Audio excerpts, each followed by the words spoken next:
Hi, good afternoon, everyone. And thank you very much for taking time out of your busy days to join us for our webinar today. My name is Sergio Frierson, and I will be your presenter. I am in outside sales with Worth. I've been with the company for about 4 years, and my background is in mechanical engineering. Hopefully, you decided to join this webinar because you're interested in getting a basic understanding of EMC. And by the end of the session today, hopefully you'll be able to start your designs by keeping EMC concerns in mind up front. The agenda. So the purpose of the webinar today is to give you an overview of what EMC is and how it may concern you and your company. Once we understand what EMC is, we will then talk about chip bead ferrites and understanding their data sheets. Next, we will move on to defining losses and the details of insertion loss calculations. And finally, we will finish up with a discussion on clamp-on ferrites.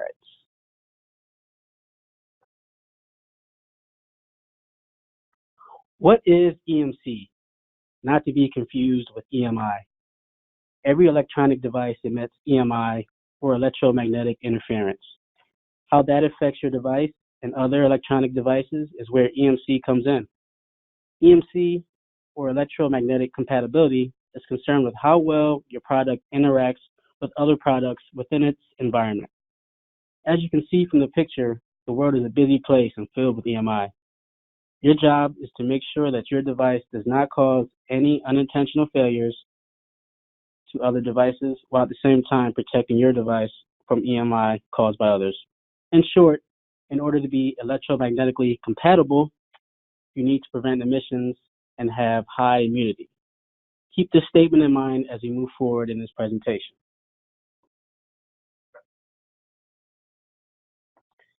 There are many types of electronic devices in the world that provide many types of different applications. The level of products range from very simple to very complicated, of course. That being said, the impact of a failure on one of these devices may prove to be harmless or life-threatening. Well, that's quite a range. Therefore, there are many regulations for EMC to ensure safety of electronic devices and make sure there aren't any unintentional failures caused by EMI. IEC is a worldwide standard, and EN is a European standard. We won't get into the details of each of these standards today, but I just want to show you that there are very specific regulations for several industries. For example, medical equipment, industrial equipment, information technology, white goods, and so on. It is very important that you are aware of what regulations your product needs to meet in order to bring your product to market. It is not up to the manufacturers of EMC components, i.e. Worth or a similar company, or EMC labs to tell you what standards you need to meet. You will need to know this for yourself when getting your product tested at an EMC lab for certification. The EMC lab may be able to point you in the right direction, but at the end of the day, it is your responsibility.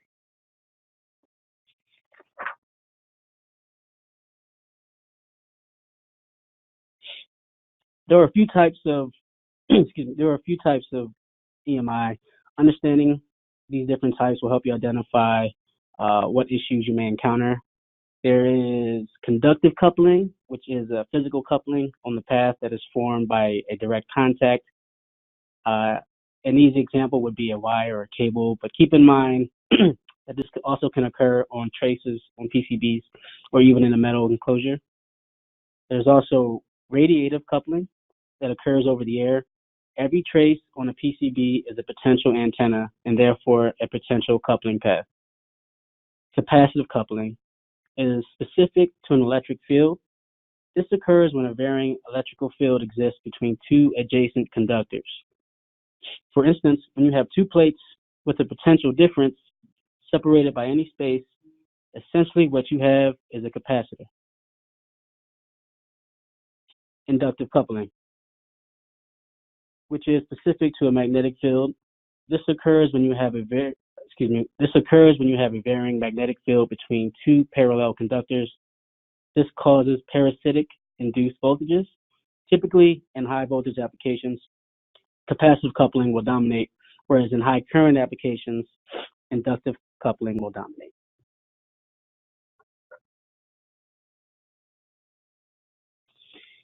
Here, we are using an old picture as an easy example of what EMI looks like. On the left, you see a picture that's taken from an old television.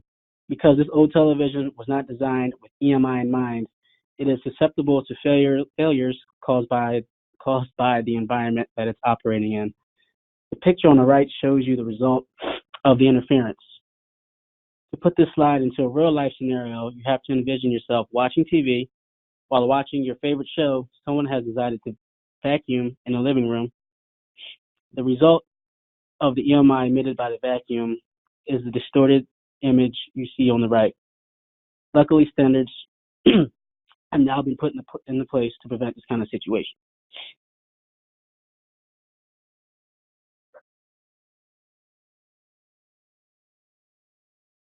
As stated previously, in order to be electromagnetically compatible, you need to prevent emissions and have high immunity. Emission is concerned with the EMI leaving your device, and immunity is concerned with EMI entering your device. There are two types of each, conducted and radiated. Conducted is a direct connection, like a wire or cable, whereas radiated means through the air, sort of like how the flu is transmitted.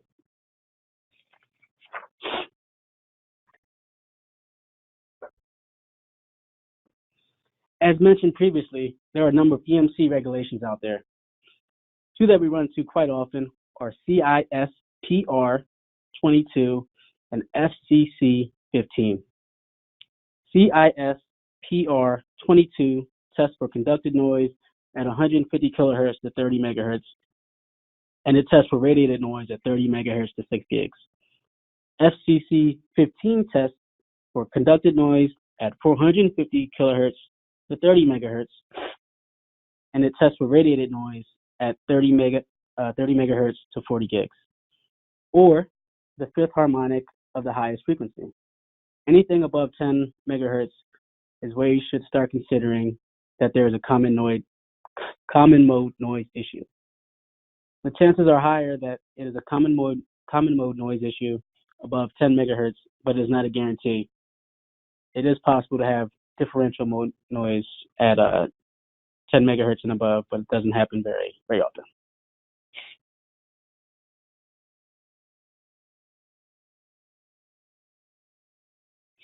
To dig into CISPR 22 and the FCC 15 a little further, this slide shows the conducted and radiated tests performed at the same frequencies, but it breaks it down into Class A and Class B. Class A is for commercial, industrial, and business environments, and Class B is for residential environment equipment.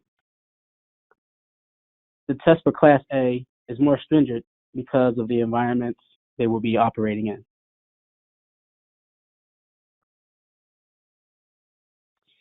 Now let's talk about the details of chip bead ferrites and how to pick out the important specifications from the data sheets.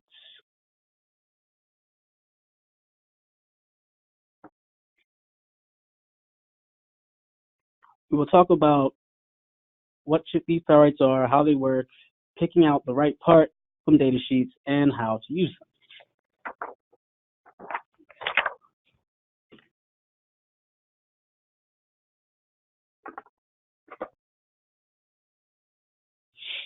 All right. A chip bead ferrite is nothing more than an inductor, and it is used to remove unwanted noise at high frequencies on supply voltage lines, ground planes, and data signals. If you remember the law of conservation of energy, you will remember that energy cannot be created nor destroyed, only converted. That is exactly what a chip bead ferrite is doing in this application. It is transforming unwanted signal energy into thermal energy. In other words, it is converting the unwanted signal into heat. In order to maximize the impedance of an unwanted signal, you need to choose the appropriate material that has the best characteristics to absorb the specific frequency you are trying to attenuate. This material also must be non-conductive to ensure it does not short to the core. All of Worth's chip bead ferrites use nickel zinc because it is a non-conductive material. What you end up with is a frequency-dependent resistor. The picture on the right shows you the parasitics of a chip bead ferrite. We need to always be cautious of these because a chip bead ferrite has inductance, capacitance, and resistance. We will discuss this in more detail later in the presentation.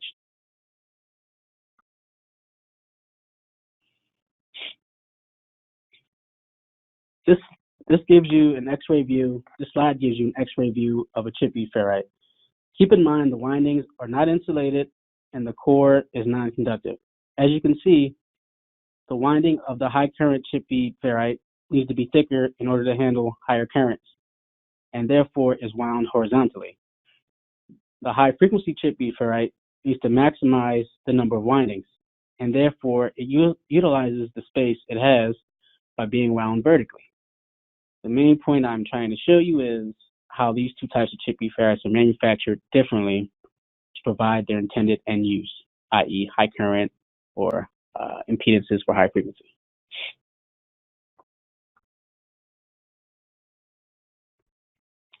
Right, inductive reactance. Inductive reactance is a result of a primary current fighting with the induced current in a helix type of winding, which is based off of Lenz's law shown on the bottom right. As you can see, inductive reactance, or XL, is a function of frequency and inductance. In any inductor, first you have a primary current going through a wire of the inductor, which creates a magnetic field coupled with the windings, which then creates an induced current flowing in the opposite direction of the primary current. This ultimately causes opposing current called inductive reactance.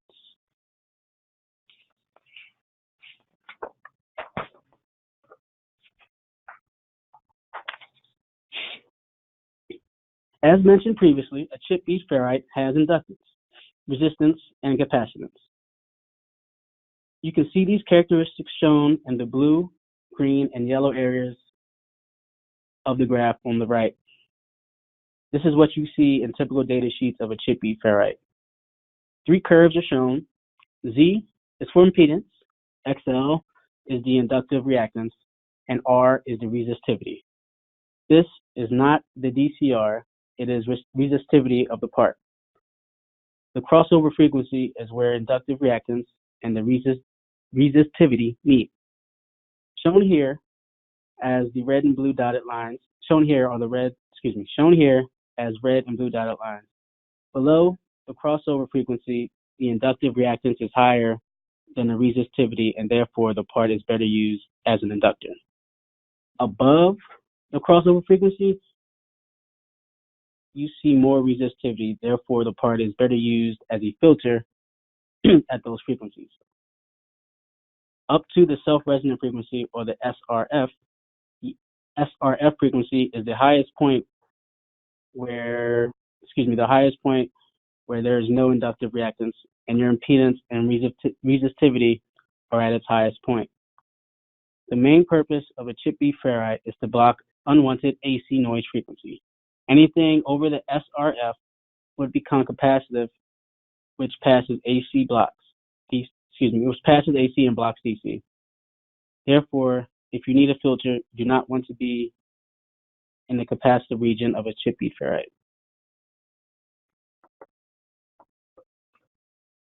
All right, now let's talk about derating. As with other magnetic technologies, it is important when choosing a chip bead ferrite to pay close attention to heat. As mentioned previously, we are converting an electrical energy to a thermal energy and dissipating it as heat. Therefore, there will be a temperature rise of the part, and we must also be aware of the ambient temperature in which the part will be used. Sometimes it will be necessary to derate the current because the core temperature is sensitive. When commercial grade products, the core material, we have a max operating temperature of 125 degrees Celsius.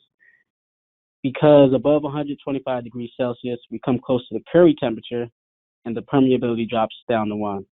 The Curie temperature is where the material starts to lose its magnetic properties.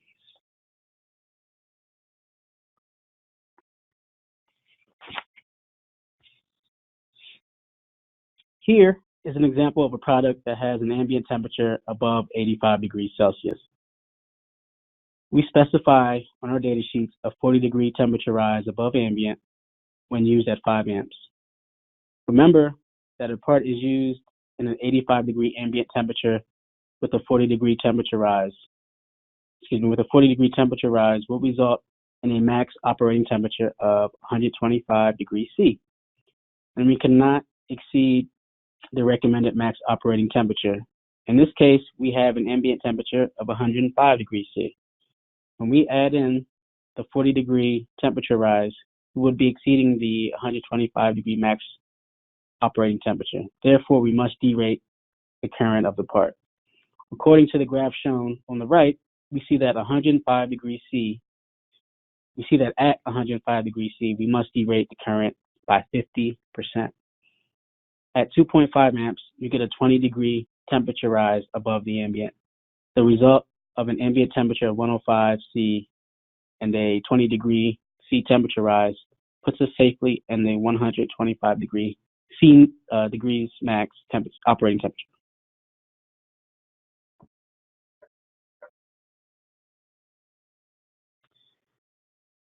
We specify our chip B ferrites with zero bias. Therefore, we only show you the impedance you will get with no current flowing through the part.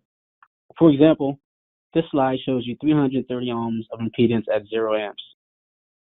If we were to add current flowing to the part, you would see the core saturating. If you saturate the core, the impedance drops and the frequency shifts. We do have LT spice models, but only for our high current chip B ferrites.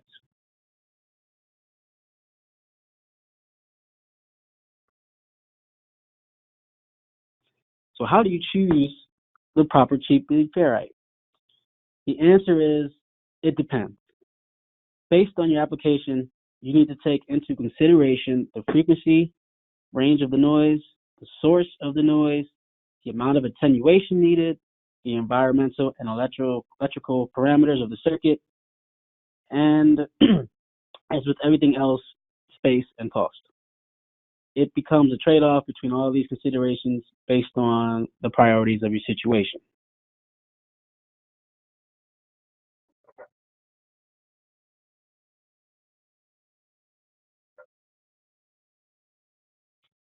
Losses. So next we'll talk about losses. The reality of life in electronics that everything has losses. The key to understand what your losses are and control them as best you can.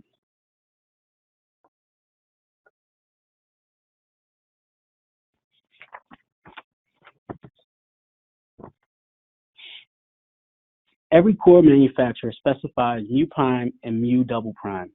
Mu prime is the inductive reactance in the frequency range where it is best used as an inductor.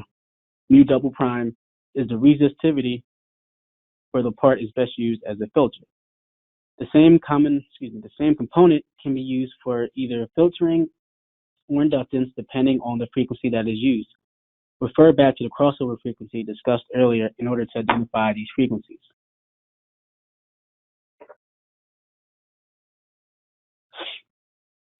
Different materials have different frequency responses. Here, we're providing you with a guideline for what materials are best suited for what frequencies. Keep in mind, this is just a guideline based on typical situations. Like with anything else, there are always exceptions. So I'll explain some of the materials here. We have iron powder, which is in the yellow portion of the graph. This is typically used for lower frequency noise attenuation because it has the highest core losses at frequencies between 200 kilohertz and 4 megahertz. Next, we have manganese zinc, which is the red portion of the graph. This is typically used for frequencies between 3 megahertz and 60 megahertz. And lastly, we have nickel zinc, which is the portion of the graph that is kind of violet-y purple. And this is used at frequencies of 20 megahertz to 2 gigs because it's very sensitive at higher frequencies.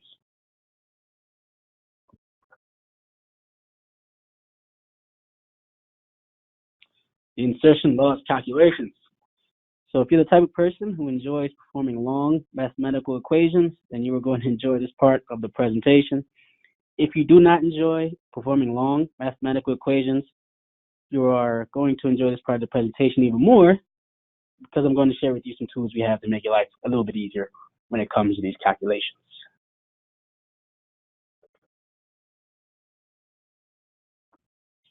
There are a lot of difficult calculations to determine how much impedance you need for a component to be within a specific certification for attenuation.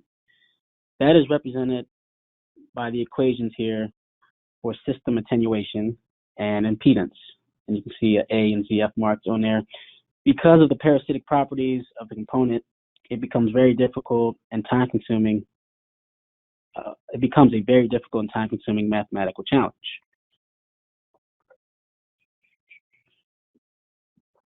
This picture is a simplified representation of your design. You have a source and a sink. The interaction of your source and sink will cause noise depending on the amount of noise created and at what frequency. Well, this will influence the type of filter you will need.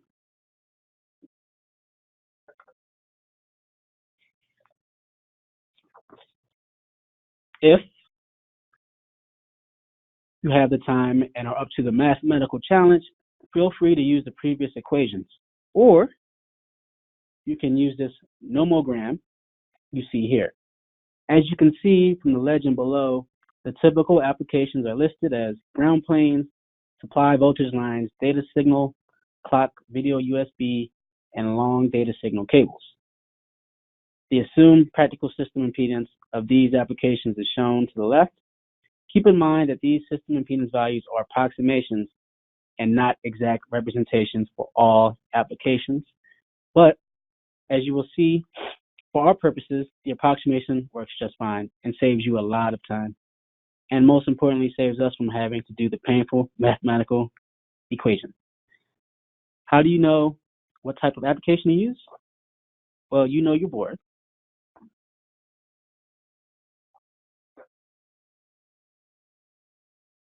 You know where the data signal lines are on your board.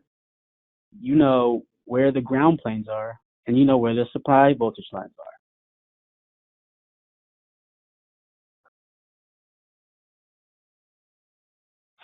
Every PCB has system impedances. Every PCB has system impedances associated to it. And this is what the ZA and ZB refer to.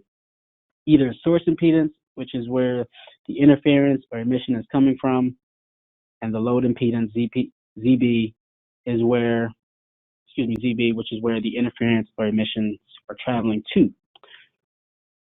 So what we do, so what do we mean by system impedances? The ground plane on a PCB is a large expanse of copper material, and in electrical terms, this should be 0 volts. To achieve the 0 volts, we need as low as resistance as possible, and typically this is 1 to 2 ohms. Next, we have power ports and power lines in the PCB. Once again, we require these to have low impedance, otherwise we will not have an efficient way of transferring our intended energy around the PCB. This is why these are typically 10 to 20 ohms. Any external signal cables that connect to the device under tests, any external signal cables that connect to the device are likely to have defined impedances. In this case, we have a LAN or Ethernet port. This has an impedance of about 100 ohms.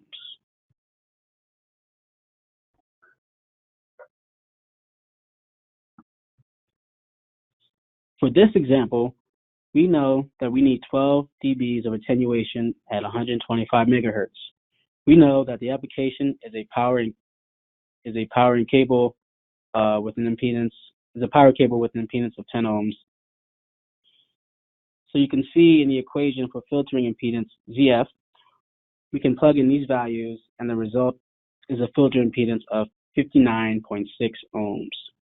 We can double check our work with the equation for attenuation below. As you can see, the result is 11.99 decibels.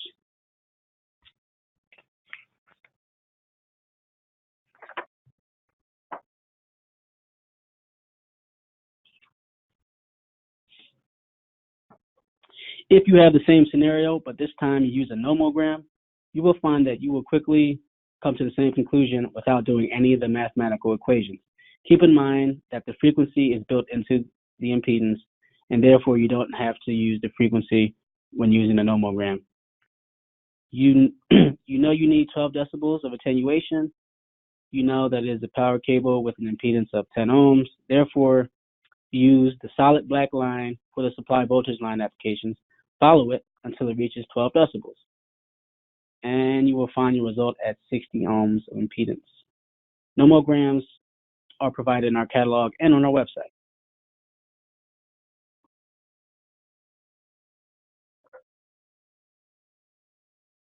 Now for our clamp-on ferrites, or as they're commonly known as snap ferrites.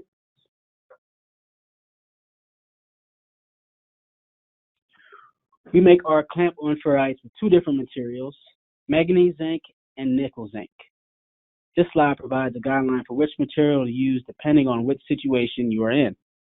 As I've stated in previous slides, there are many exceptions, but this is what we find to be typical. Nickel zinc can be used in situations where you either have conducted or radiated noise. Manganese zinc is mostly used for conducted noise.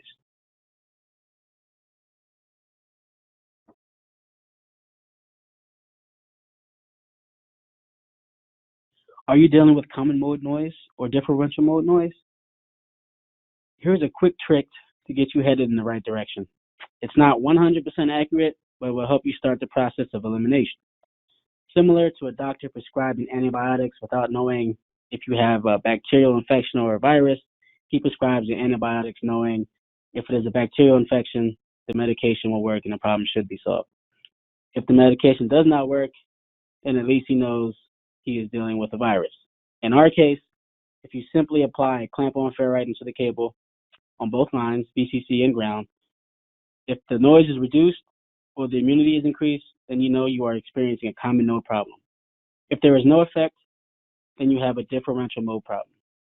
Therefore, at the board level, if you have a common mode problem, you could use a common mode choke. If there is a differential mode problem, then you can use a chip bead ferrite.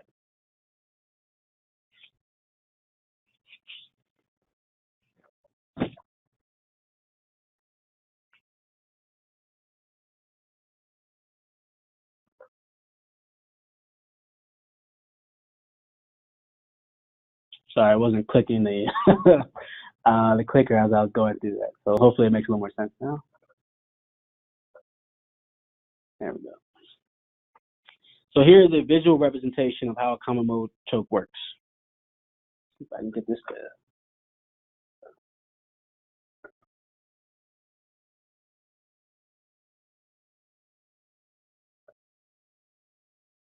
The red arrow is the differential signal going in, which is the useful signal.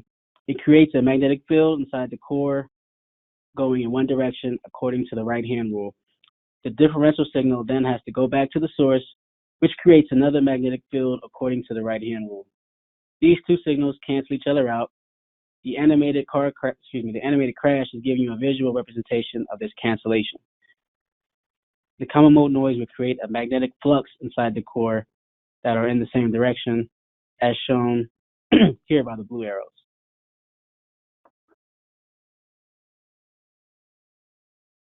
The core will react to that frequency and convert it to heat. This is represented by the mushroom cloud in the middle of the core. This fact makes it important that you choose the right core for the specific frequency you are working with. Because of the winding structure inside the part, we are not influencing the signal, and therefore, if we choose the correct core, we will get a high attenuation of the noise.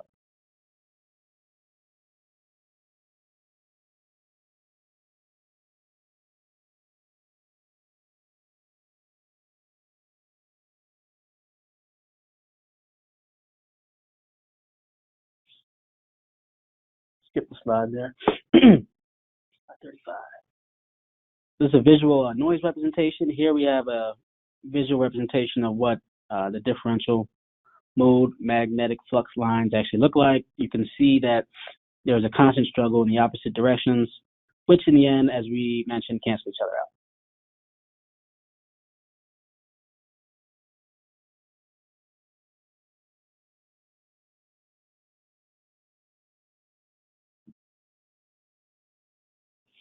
Something to keep in mind when you're using a common mode filter, that there will be a something to keep in mind when using common mode filters is that there will be a differential impedance that could attenuate your signal.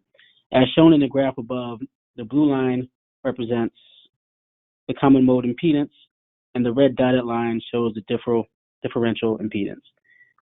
If your useful signal is at 100 megahertz and you are using a common mode solution, you will be unintentionally attenuating your signal. The next slide will show you a specific example.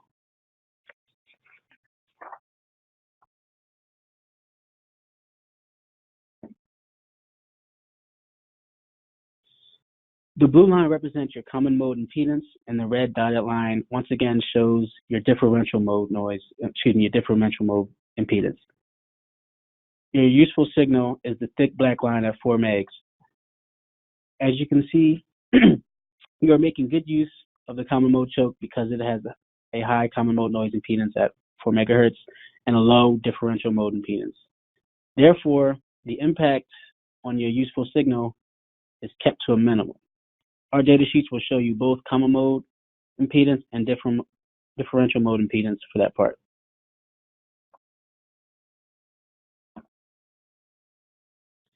Common mode choke construction. There are two types of windings in our common mode chokes, sectional and bifilar. Sectional wound components are mostly used for power supply applications, but can also be used as an inductor to attenuate differential mode noise. Sectional components have a higher leakage inductance, and therefore, as discussed earlier, they attenuate differential mode noise as well as common mode noise. Bifilar wound parts are typically used for signal lines because we don't want to attenuate the differential mode signal, meaning your useful signal. There is a lower leakage inductance that is utilized for filtering noise on the signal.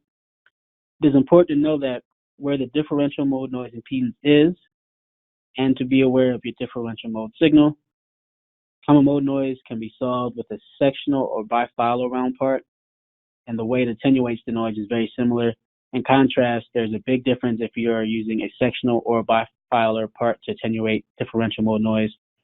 You can see the differences as shown with the red and blue lines in the graph.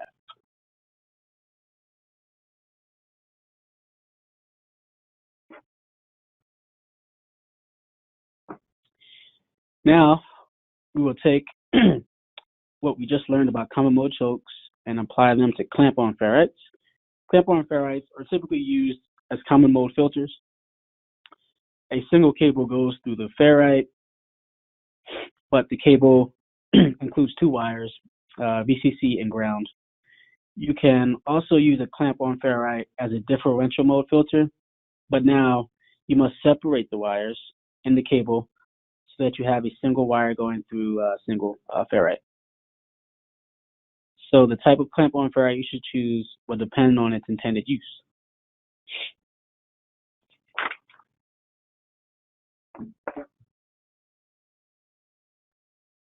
Our clamp-on ferrites are made from two materials, manganese zinc and nickel zinc.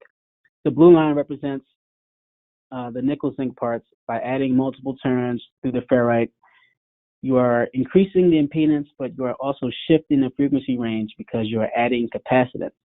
The thicker lines represent 2 turns and then 3 turns. The red line represents the same example with the manganese zinc. Notice that as you add turns with manganese zinc, you increase the impedance, but the frequency does not shift drastically. That's because manganese zinc has a much narrower bandwidth material.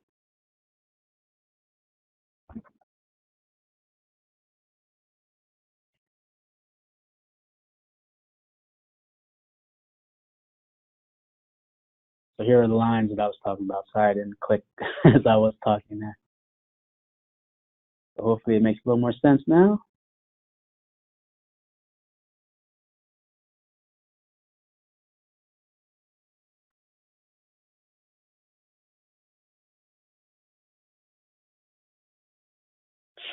This slide shows 3 different types of clamp-on ferrites that we offer.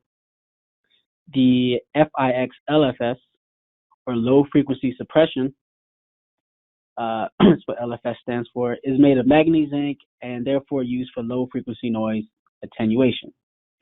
The StarTech, Star Ring, and Star Fix clamp-on ferrite families are made of nickel zinc to attenuate higher frequency noise, and our Star Gap family is aimed at noise above 100 megahertz up to 2.5 gigs.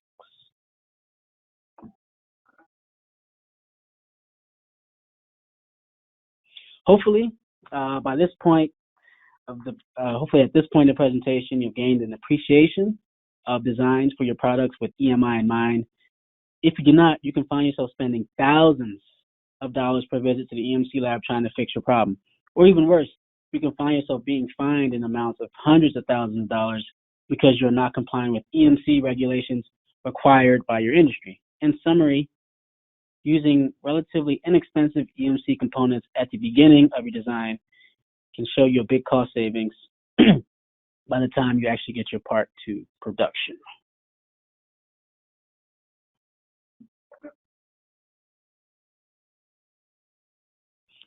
We have a lot of tools on our website to help you choose the proper component for your application, as well as direct salespeople, field application engineers all over the world that will be willing to come in and help you in person.